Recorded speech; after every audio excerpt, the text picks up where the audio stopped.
Hello दोस्तों, स्वागत है आपका हमारे इस ऑनलाइन प्लेटफॉर्म राज्य एग्जाम हब पर। अगर आप रीट मुख्य परीक्षा 2026 की तैयारी कर रहे हैं तो ये क्लास आपके लिए बहुत महत्वपूर्ण है। आज हम इस क्लास में सामान्य विज्ञान के महत्वपूर्ण वन लाइनर क्वेश्चनों के बारे में चर्चा करेंगे। ये क्लास आपके लिए बहुत महत्वपूर्ण है अगर आप रीट मुख्य परीक्षा 2026 की तैयारी कर रहे हैं। तो ये क्लास अपने दोस्तों को भी शेयर कर देना, और अगर आपको एक क्वेश्चन पसंद आए तो चैनल को सब्सक्राइब कर लेना। तो आइए ज़्यादा बातें न करते हुए क्लास को शुरू करते हैं। तो देखिए, जीनोटाइप अर्थात जीन प्रारूप तथा जीन शब्द दिया। तो जीन प्रारूप तथा जीन शब्द किसने दिया? तो जोहानसन ने। किसने दिया? जोहानसन ने। साइबोसोमल आरएनए का संश्लेषण होता है तो इसका केंद्रिका में होता है। कहाँ पे होता है आरएनए का संश्लेषण? तो याद रखना, केंद्रिका में होता है। डीएनए का रासायनिक चाकू है। तो डीएनए का रासायनिक चाकू है तो एंडो न्यूक्लियेज। क्या है? Endo nuclease. अनुआनुवांशिक आरएनए प्रकार का होता है तो यह 3 प्रकार का होता है। बी डीएनए में प्रकार का कुंडलीकरण होता है तो दक्षिणावर्ती में। किसमें? दक्षिणावर्ती में। डीएनए के हाइड्रोजन बंधों को तोड़ने वाला एंजाइम है तो वह है हेलिकेज। कौन है? हेलिकेज। वह पदार्थ जो 2 पीढ़ियों के मध्य संयोजी कड़ी का कार्य करता है तो वह है डीऑक्सी राइबो न्यूक्लिक अम्ल। क्या है? डीऑक्सी राइबो न्यूक्लिक अम्ल अर्थात डीएनए।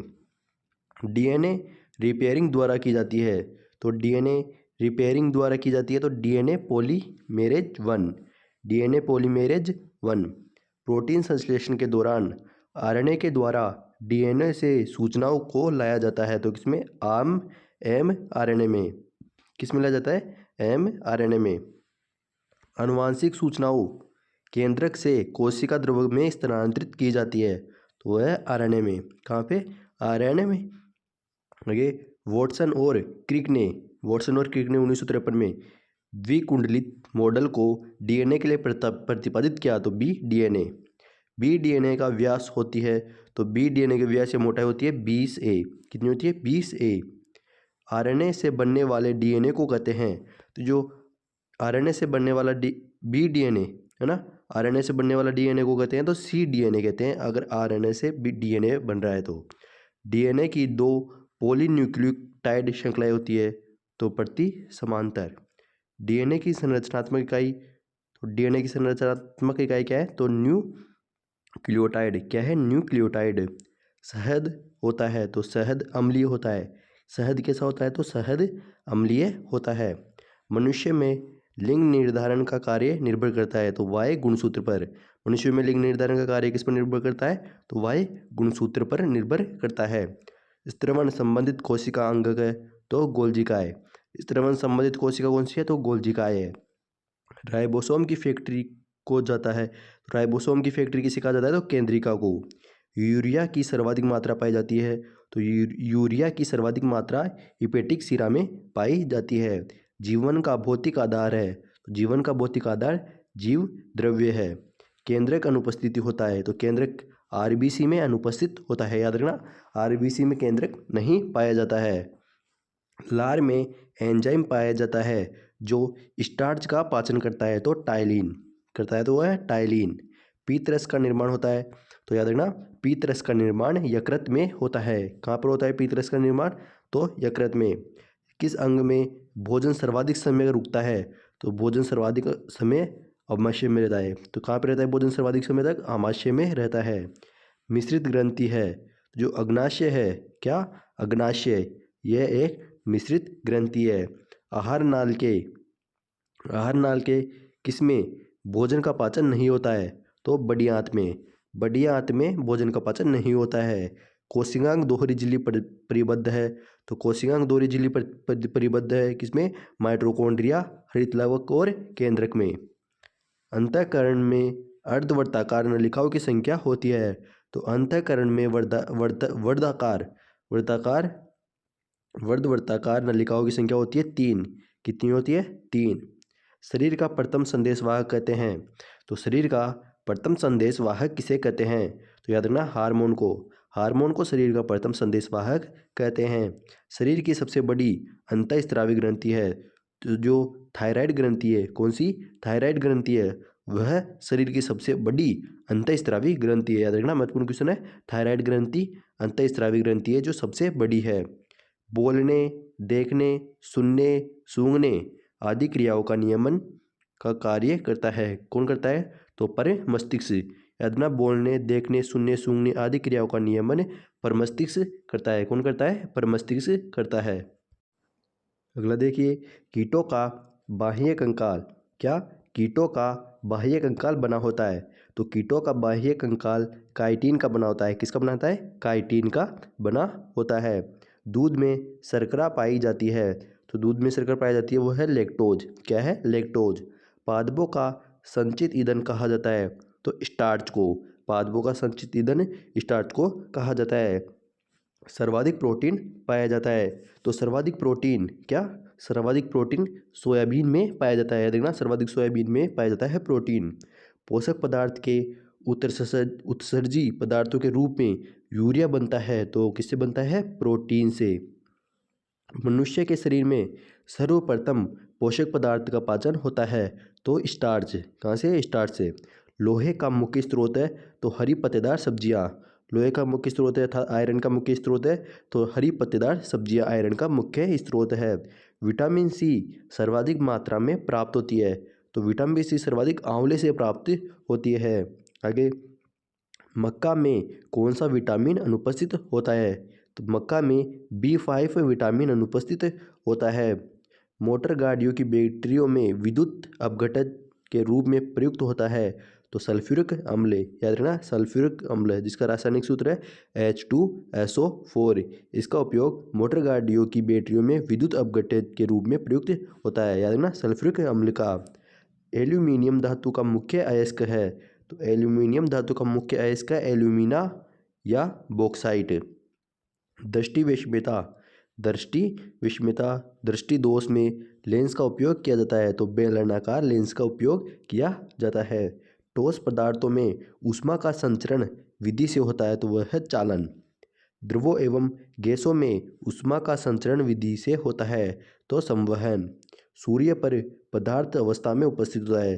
तो सूर्य पर पदार्थ अवस्था में उपस्थित होता है, वह है प्लाज्मा में। किसमें? प्लाज्मा में। परमाणु बम अर्थात नाभिकीय बम अभिक्रिया पर आधारित होता है। तो किस अभिक्रिया पर आधारित होता है? तो याद रखना, अनियंत्रित नाभिकीय विखंडन। रॉकेट की गति किस सिद्धांत पर आधारित है? तो रॉकेट की गति रेखीय संवेग संरक्षण पर सिद्धांत पर आधारित है। किस पर आधारित है? रेखीय संवेग संरक्षण सिद्धांत पर आधारित है। आगे, मोमबत्ती का जलना परिवर्तन है। तो याद रखना, आपको ये कन्फ्यूज कर सकता है। जो मोमबत्ती का जलना है वह भौतिक व रासायनिक दोनों प्रकार का परिवर्तन है। याद रखना, मोमबत्ती का जलना भौतिक एवं रासायनिक परिवर्तन है। उसके अलावा बर्फ का पिघलना परिवर्तन है। तो बर्फ का पिघलना परिवर्तन है, यह है भौतिक परिवर्तन। लोहे पर जंग लगने के लिए आवश्यक है। तो लोहे पर जंग लगने के लिए आवश्यक है O2 और H2O। जंग का रासायनिक सूत्र है। तो जंग का रासायनिक सूत्र है Fe2O3.XH2O। पारा अर्थात मरकरी मुख्यतः किसके से प्राप्त होते हैं? तो यह है सिनेबार से। सिनेबार से अर्थात HgS से प्राप्त होते हैं। लोहे को जंगरोधक बनाने के लिए उस पर जस्ते की परत चढ़ाई जाती है। यह प्रक्रिया कहलाती है। तो लोहे को जंगरोधक बनाने के लिए उस पर जस्ते की परत चढ़ाई जाती है ना, तो इस प्रक्रिया को असद लेपन कहते हैं। क्या कहते हैं? असद लेपन कहते हैं।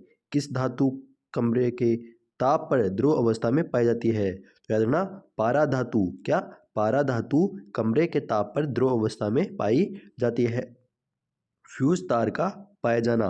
तो फ्यूज तार का पाया जाना निम्न गलनांक और उच्च प्रतिरोधक पर है। क्या? फ्यूज तार का पाया जाना निम्न गलनांक और उच्च प्रतिरोधक है।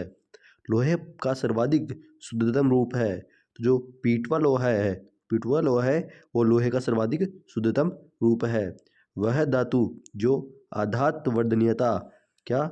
वह धातु जो आघात वर्धनीयता एवं तन्यता का गुण नहीं रखती, वह है पारा। याद रखना, पारा धातु आघात वर्धनीयता और तन्यता का गुण नहीं रखती है ना, वह है पारा। शुद्ध सोना होता है। तो याद रखना, शुद्ध सोना 24 कैरेट का होता है और आभूषण बनाने में प्रयुक्त होता है ना, वो सोना होता है 22 कैरेट का। रासायनिक ऊर्जा को विद्युत ऊर्जा में परिवर्तित करने वाली युक्ति है तो वह है विद्युत सेल। कौन है? विद्युत सेल प्रकृति में पाई जाने वाली सबसे हल्की गैस है। तो प्रकृति में जो गैसें पाई जाती है उसमें सबसे हल्की गैस है हाइड्रोजन गैस। पदार्थों के दहन के लिए आवश्यक है तो O2 ऑक्सीजन।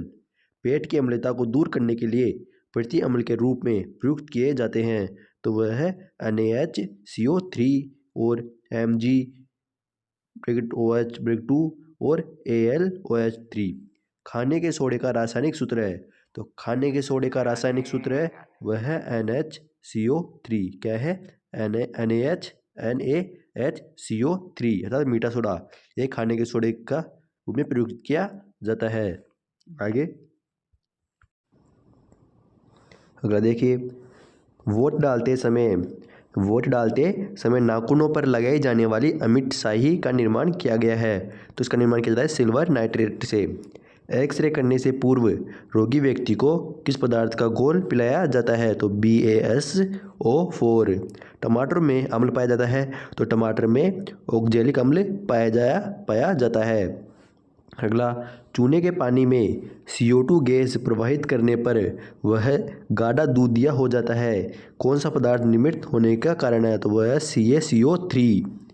अम्ल धातुओं के साथ क्रिया करके खालिस्तान गैस मुक्त करते हैं तो हाइड्रोजन गैस मुक्त करते हैं। क्या? अम्ल धातुओं के साथ क्रिया करके हाइड्रोजन गैस मुक्त करते हैं। अगला, उत्कृष्ट धातुओं को घोलने में जिस पदार्थ का उपयोग किया जाता है तो वह है अम्लराज। याद है ना, उत्कृष्ट धातुओं को घोलने में जिस पदार्थ का उपयोग किया जाता है वह है अम्लराज। अम्लगम का अनिवार्यता अव्यय है तो वह है पारा। क्या है? पारा।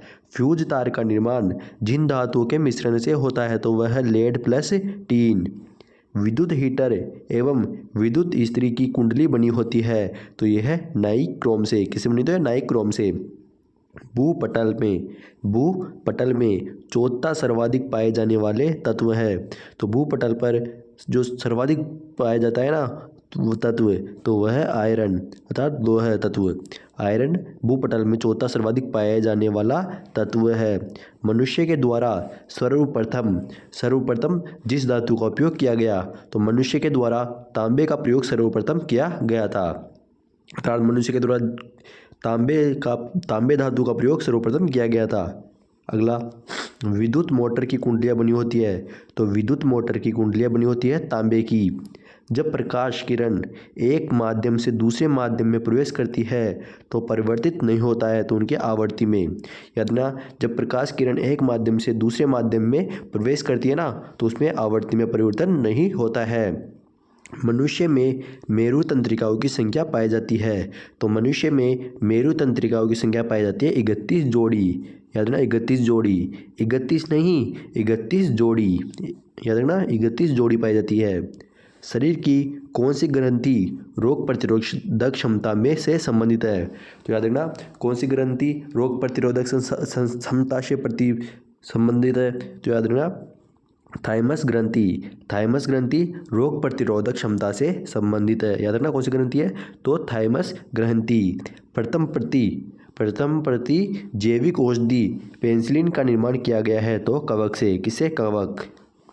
क्षय रोग के लिए प्रयुक्त परीक्षण है तो क्षय रोग के लिए प्रयुक्त परीक्षण है मोन्टेक्स परीक्षण। कौन सा परीक्षण है? मोन्टेक्स परीक्षण। यौन संक्रमित रोग, कौन सा? यौन संक्रमित रोग STD है तो यौन संक्रमित रोग है गोनेरिया, सिफिलिस और एड्स। ये है यौन संक्रमित रोग है। आहार नाल का सबसे लंबा भाग है तो याद रखना आहार नाल का सबसे लंबा भाग है छोटी आंत। छोटी आंत आहार नाल का सबसे लंबा भाग है।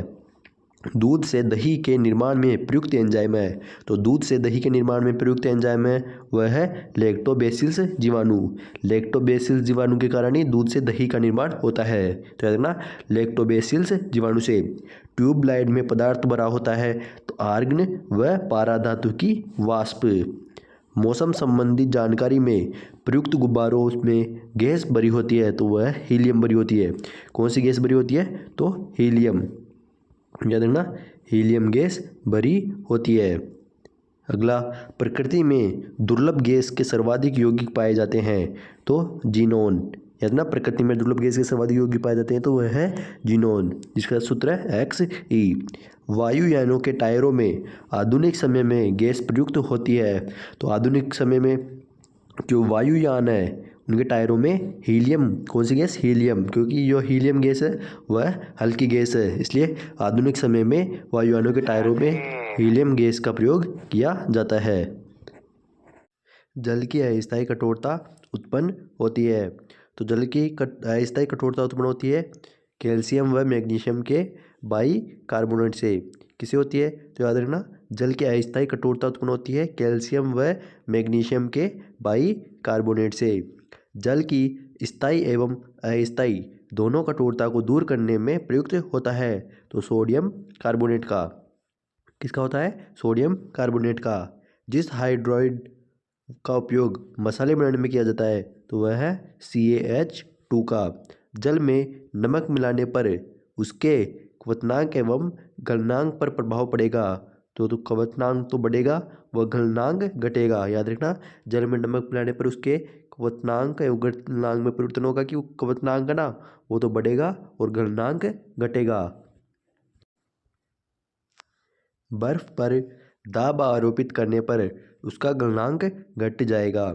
सर्वाधिक वाष्प दाब होगा तो क्लोरोफॉर्म का। इतना सर्वाधिक वाष्प दाब होगा तो क्लोरोफॉर्म का। शराब को पीने के अयोग्य बनाने के लिए उसमें दुर्गंधक कारक के रूप में मिलाया जाता है तो पिरिडीन।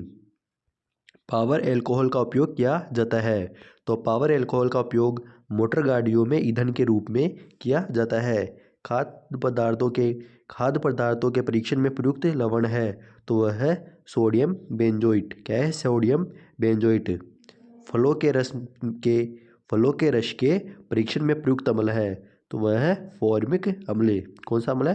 फॉर्मिक अम्ल। विद्युत बल्ब का तंतु बना होता है। तो जो विद्युत बल्ब है, विद्युत बल्ब का तंतु टंगस्टन धातु का बना होता है। किसका बना होता है? टंगस्टन धातु का। साबुन के बुलबुले को आवेशित करने पर उसके आकार पर प्रभाव पड़ेगा तो वह बढ़ेगा। क्या होगा? वह बढ़ेगा। निकट दृष्टि दोष उत्पन्न होता है। तो निकट दृष्टि दोष कैसे उत्पन्न होता है? तो अभिनेत्र लेंस की वक्रता का अत्यधिक होना एवं नेत्र गोलक का लंबा होगा, वो होगा निकट दृष्टि दोष। निकट दृष्टि दोष के निवारण में लेंस प्रयुक्त होता है। तो निकट दृष्टि दोष के निवारण में अवतल लेंस का प्रयोग होता है। याद रखना, निकट दृष्टि दोष में अवतल लेंस का प्रयोग होता है। विशिष्ट ऊष्मा सर्वाधिक होती है। तो जल में विशिष्ट ऊष्मा सर्वाधिक होती है। चींटी के डंक में अम्ल पाया जाता है तो चींटी के डंक में मेथनोइक अम्ल पाया जाता है। जो चींटी होती है उसके डंक में मेथनोइक अम्ल पाया जाता है। अपच का उपचार करने के लिए औषधि का उपयोग होता है तो वह है प्रति अम्ल का। शुद्ध धातु की तुलना में उसके मिश्र धातु की विद्युत चालकता तथा गलनांक पाए जाते हैं तो कम पाए जाते हैं। विद्युत धारा के तापीय प्रभाव पर आधारित युक्तियां हैं तो विद्युत हीटर, विद्युत इस्त्री और विद्युत बल्ब। सौर सेलों को आपस में संयोजित करके सौर सेलों के आपस में संयोजित करके सौर पैनल बनाने में उपयोगी होता है तो चांदी। किसका उपयोग होता है? तो चांदी का। सौर सेलों के निर्माण करने में प्रयुक्त अर्धचालक पदार्थ है तो वह है सिलिकॉन। सौर सेलों के निर्माण में प्रयुक्त अर्धचालक पदार्थ है वह है सिलिकॉन। परावर्तन के नियम जिन दर्पणों के लिए लागू होते हैं तो वह है अवतल दर्पण, उत्तल दर्पण और समतल दर्पण। परावर्तन के नियम इन पर लागू होते हैं, लेकिन यह लेंस पर नहीं। अवतल दर्पण, उत्तल दर्पण और समतल दर्पण पर ही परावर्तन के नियम दर्पणों के लागू होते हैं। मोटर गाड़ियों में पीछे के दृश्यों को देखने के लिए प्रयुक्त होता है तो मोटर गाड़ियों में पीछे के दृश्यों को देखने के लिए उत्तल दर्पण का प्रयोग होता है। मोटर गाड़ियों की हेडलाइटों एवं हजामती दर्पणों में प्रयुक्त होता है तो वहाँ पर अवतल दर्पण का प्रयोग होता है। प्राकृतिक गैस के अव्यय के रूप में प्राप्त होने वाली प्रमुख अक्रिय गैस है तो वह है हीलियम। कौन सी गैस है? हीलियम। अग्निशामक यंत्रों से भरा सोडियम बाइकार्बोनेट घोल किससे क्रिया करके कार्बन डाइऑक्साइड बनाता है? तो याद रखना, जो अग्निशामक यंत्र होते हैं ना, आग को बुझाने वाले यंत्र, उनमें भरा सोडियम बाइकार्बोनेट घोल ये गंधक अम्ल की क्रिया करके किससे, गंधक अम्ल से क्रिया करके कार्बन डाइऑक्साइड बनाता है। तो किससे करता है? गंधक अम्ल से। भूरा कोयला किसके नाम से भी जाना जाता है? तो याद रखना, भूरा कोयला लिग्नाइट के नाम से भी जाना जाता है, अर्थात जो भूरा कोयला है ना, उसको लिग्नाइट कोयला भी कहते हैं। पीतल धातुओं का मिश्रण है। तो पीतल किस धातुओं का मिश्रण है? तो पीतल तांबा व जिंक का मिश्रण है। तत्व सदैव प्रकृति में स्वतंत्र स्थिति में पाए जाते हैं। तो जो सोना है, सोना तत्व सदैव प्रकृति में स्वतंत्र स्थिति में पाया जाता है।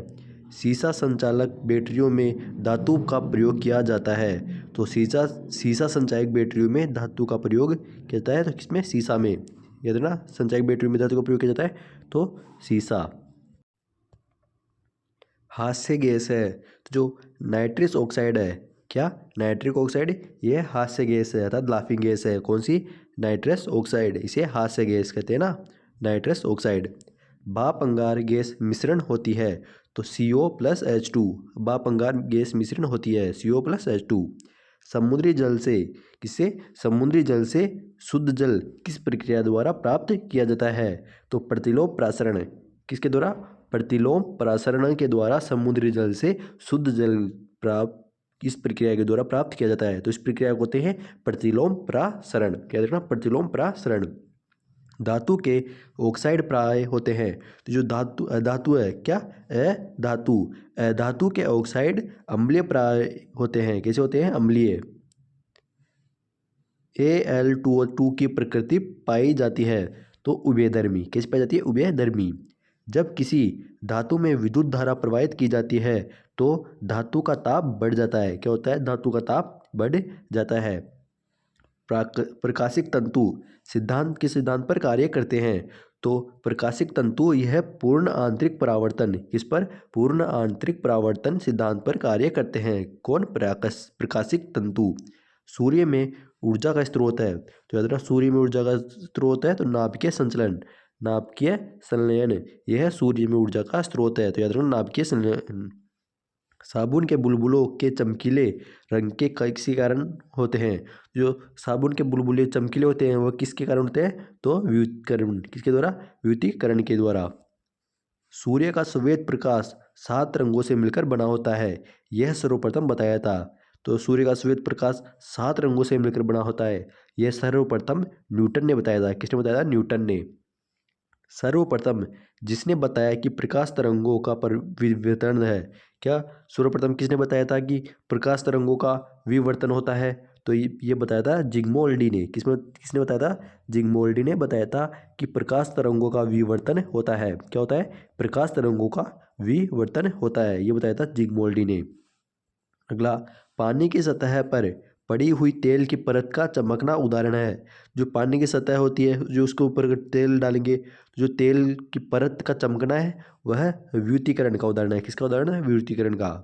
पूर्ण आंतरिक परावर्तन होता है जब प्रकाश जाता है। पूर्ण आंतरिक परावर्तन होता है जब प्रकाश जाता है हीरे से कांच में। कैसे? हीरे से कांच में।